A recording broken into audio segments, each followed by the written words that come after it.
বাবা, এটা আমার বাংলাদেশ, কোরআন হাদিসের আইন বাংলাদেশে চলে না। কোরআন হাদিসেও গান একেবারে নিষিদ্ধ, এমন কিছু না। এটা হচ্ছে আজকে আমাদের এই সমবেত আমরা যারা এখানে বসছি, মূলত বাংলাদেশের জারি সারি গানের ঐতিহ্য।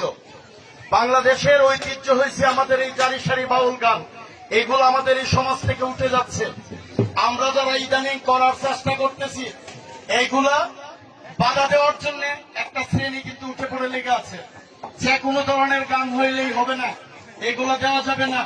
আরে বাবা, এটা আমার বাংলাদেশ, কোরআন হাদিসের আইন বাংলাদেশে চলে না। কোরআন হাদিসেও গান একেবারে নিষিদ্ধ, এমন কিছু না। তবে দয়া করে আপনাদেরকে বলি, আমাদের এই ঐতিহ্য, আমাদের এইখানে যারা সমবেত হয়েছে, অনেক বাচ্চারা এখানে জড়িত আছে, অনেক মানুষ এখানে গান শুনতে আসছে। যারা আসছে এরা এখানে আজকে রাত্রে মনের খোরাকের জন্য গান শুনতে আসছে। এরা কোনো অপকর্মে লিপ্ত হবে না, সবাই মনোযোগ সহকারে গান শুনতে আসছে মনের খোরাক নেওয়ার জন্য। তো আগামীতে আরো যতদিন মেলা থাকবে, এর চাইতে আরো ভালো অনুষ্ঠান করবেন। আপনাদের পাশে আরিফ ভাই, আমরা সবাই থাকবো ইনশাল্লাহ।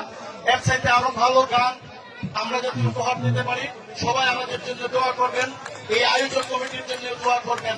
সবাইকে ধন্যবাদ। আসসালামু আলাইকুম।